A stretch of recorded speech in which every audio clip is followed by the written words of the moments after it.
Ano nga ba ang Bitcoin? Ang Bitcoin ay ang kauna-unahang decentralized digital currency na kung saan pwede mong magamit ito kahit nasaan ka man sa mundo. It offers peer-to-peer fund transfer sa kahit kanino basta sila ay may Bitcoin wallet. Ito ay isang virtual currency na kung saan may katumbas itong halaga sa tunay na pera gaya ng dollar, euro, yen, peso at iba pang existing currencies.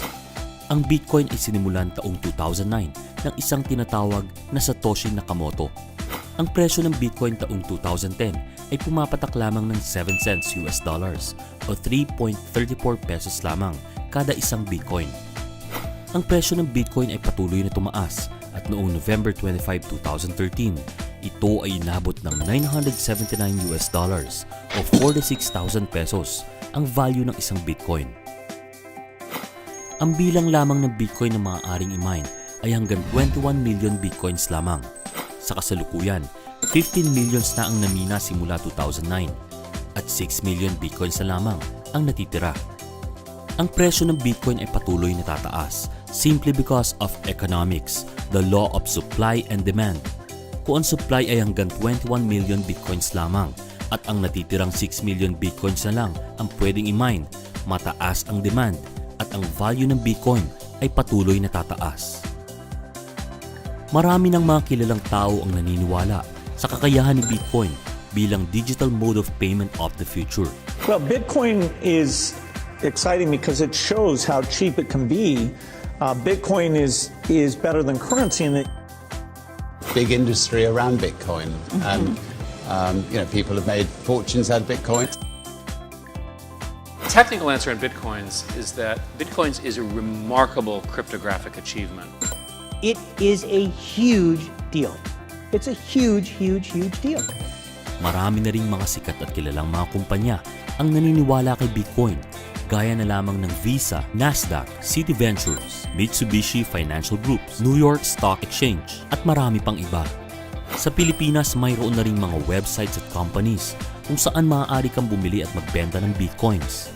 Nandiyan ang buybitcoin.ph, btcexchange.ph at mayroon na ding first Bitcoin ATM machine na matatagpuan sa Sunny Tower Hotel, Manila Lobby, Durban Street, Makati Avenue, Makati, Philippines.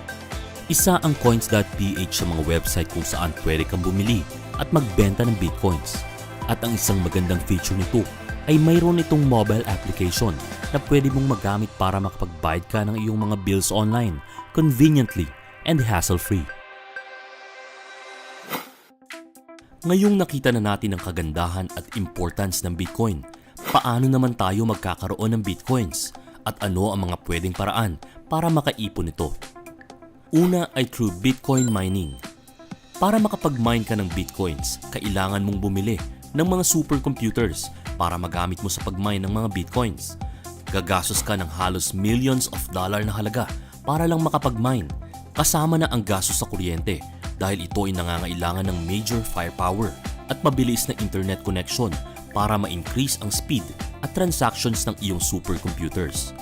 Hindi ito advisable sa Pilipinas dahil alam naman natin na mataas ang rate ng electricity dito.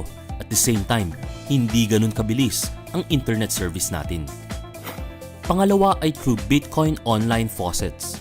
Dahil mataas ang presyo ng mga mining supercomputers, madami nang naglabasan sa internet ng mga online faucets kung saan pwede ka magkaroon ng Bitcoins for free by simply doing tasks like playing games, filing up of forms, reading books at marami pang iba.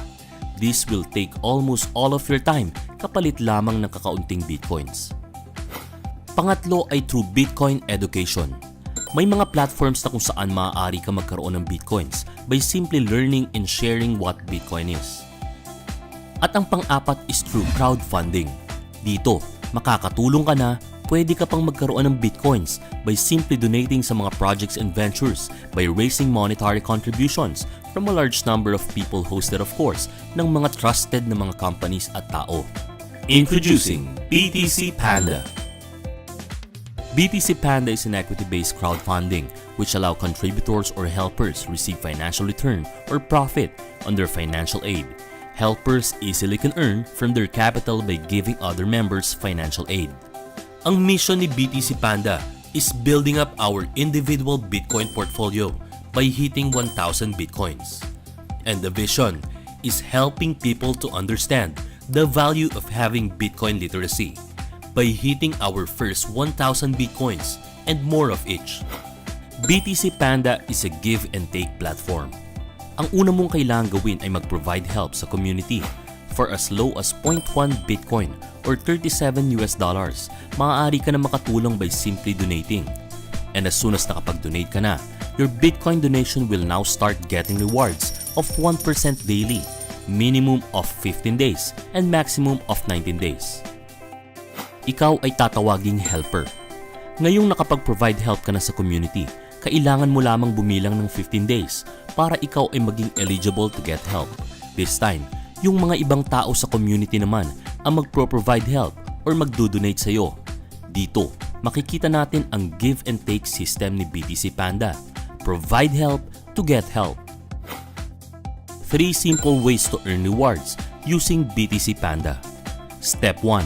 Daily rewards. Sa unang araw pa lamang na mag-provide help ka sa community, magkakaroon ka na agad ng rewards na 1% daily. Let's take this as an example. Si Juan ay nag-provide help ng 10 Bitcoins. Sa unang araw niya sa community, siya ay magkakaroon agad ng 0.1 Bitcoin. Sa ika-10 araw niya, siya ay magkakaroon ng 1 Bitcoin. Sa ika-1 buwan naman niya, 3 Bitcoins. Sa ika-60 days ay 6 Bitcoins. At sa ika-90 days niya, siya ay magkakaroon ng total of 9 Bitcoins or $3,378.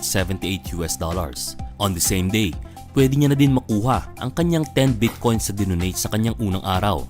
10 Bitcoins plus 9 Bitcoins is 19 Bitcoins or $7,131. After 90 days, kailangan niya itong i-transfer sa kanyang Bitcoin wallet. Kapag hindi ito na i-transfer after 90 days, ito ay hindi nabibigyan ng 1% daily rewards. Isang proof lamang na walang sino man ang pwedeng mag-manipulate sa system ni BTC Panda. Step number 2. Sponsors bonus. Ito ay rewards na binibigay ni BTC Panda kapag ikaw ay nakapag-refer o nakapag-invite ng ibang tao na gusto ding mag-provide help. Let's take this as an example once again. Si Juan ay nakapag-share sa 5 kaibigan niya at nag-provide help din sila. Bibigyan siya ni BTC Panda ng 5% sa total provided help Bitcoins ng kanyang 5 kaibigan. Let's say yung 5 kaibigan ni Juan ay nag-provide help ng tig-1 Bitcoin, a total of 5 Bitcoins. Bilang si Juan ang nakapag-refer sa kanila, mayroon siyang matatanggap na 0.25 Bitcoins or $93. Padami ng padami ang mai-refer mo, pataas din ng pataas ang ibibigay sa iyong Bitcoin reward ni BTC Panda.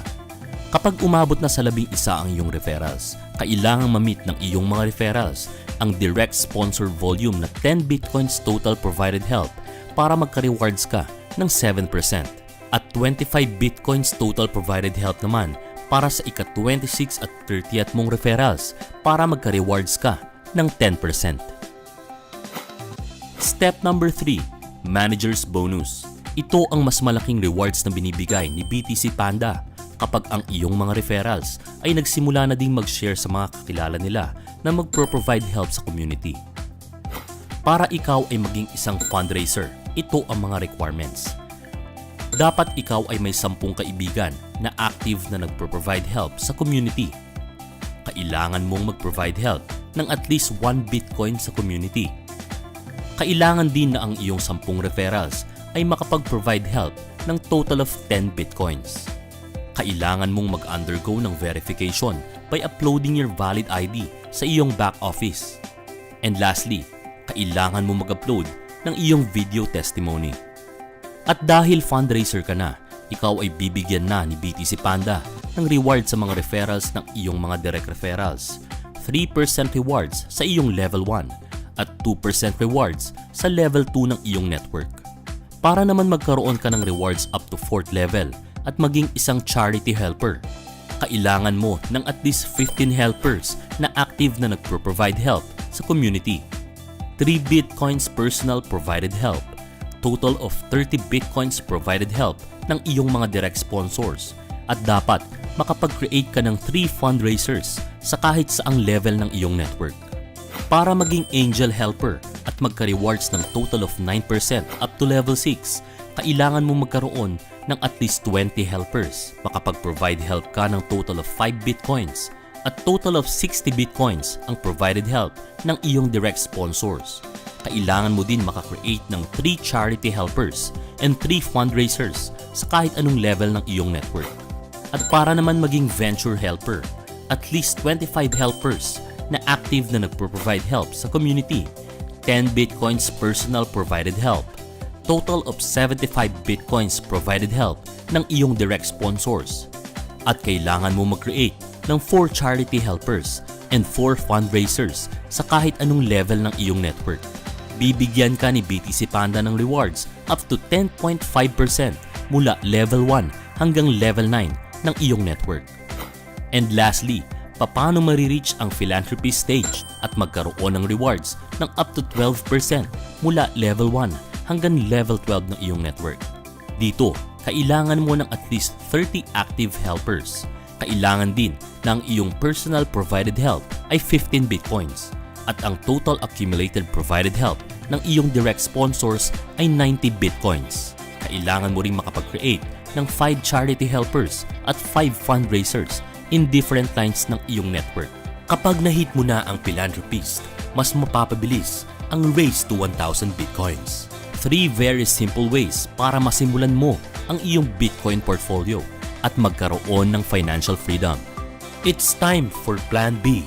It's time for Bitcoin literacy. Thank you for taking time to watch this video presentation. If you have other concerns and clarifications, please do contact the person who shared you this video.